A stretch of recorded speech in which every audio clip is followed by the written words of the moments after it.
அனைவருக்கும் வணக்கம். இப்ப பாத்தீங்கன்னா குரு பயிற்சி இந்த ஆண்டு வருதுங்க. இது எப்ப வருதுன்னு பாத்தீங்கன்னா 1-5-2024 புதன்கிழமை அன்னைக்கு மாலை சரியாக 5:17 மணிக்கு குரு பகவான் வந்து மேஷராசிலிருந்து ரிஷப ராசிக்கு வராருங்க.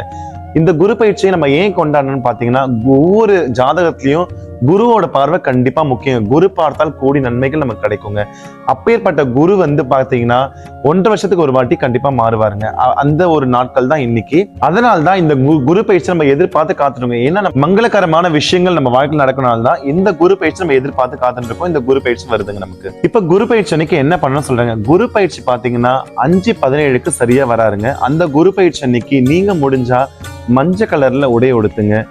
கொண்டைக்கடலை மாலை குரு பகவான் சாத்தலாம், இல்ல கொண்டைக்கடலை அவிச்சு வந்து அது பிரசாதமா நீங்க கொடுக்கலாங்க. இதை விட ரொம்ப ரொம்ப முக்கியமான விஷயம் எதுன்னு பாத்தீங்கன்னா குரு யாகம்ங்க. அந்த யாகம் பாத்தீங்கன்னா உங்க அருகாமையில் இருக்க கோயில்ல கண்டிப்பா பண்றாங்களா பாருங்க. அப்படி இல்லையா நம்ம கோயில்ல இங்க பிரம்மாண்டமா யாகம் பண்றாங்க. அதுக்கு நீங்க என்ன பண்ணணும் பாத்தீங்கன்னா ஸ்கிரீன்ல தெரியற இந்த நம்பரை கான்டாக்ட் பண்ணுங்க. அப்படி இல்லையே வாட்ஸ்அப் மூலியமா நீங்க கான்டாக்ட் பண்ணணும். அதுக்கு உண்டான தொகையை கட்டிங்கன்னா உங்க பேர்ல உங்க நட்சத்திர ராசி சொல்லி யாகம் வளர்த்தி உங்களுக்கு பிரசாதங்கள் நாங்க வீட்டுக்கு அனுப்பி வைப்போங்க.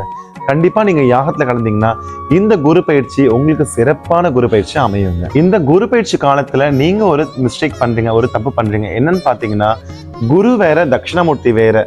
அதனால நீங்க என்ன பண்றீங்கன்னா அந்த தட்சிணாமூர்த்தியை குரு பயிற்சி அன்னைக்கு வணங்குறீங்க. அன்னைக்கு வணங்கக்கூடாது. அதனால வணங்கவே கூடாதான்லாம் கிடையாதுங்க. லிட்ரலி அன்னைக்கு வணங்கக்கூடாது. நீங்க என்ன பண்ணணும், நவகிரக நாயகனா இருக்க குரு பகவானை வழிபடணும். அவர் தான் நமக்கு ஆசிரியர், குருவா இருக்காரு. நிறைய கலைகள் நமக்கு சொல்லிக் கொடுக்கறதுனால அவர் ஒரு குருவா இருக்காரு. ஸோ அந்த குருவை நீங்க அன்னைக்கு கண்டிப்பா வழிபடணுங்க. அதுக்கப்புறம் கூட நீங்க தட்சிணாமூர்த்தி வழிபடலாம்.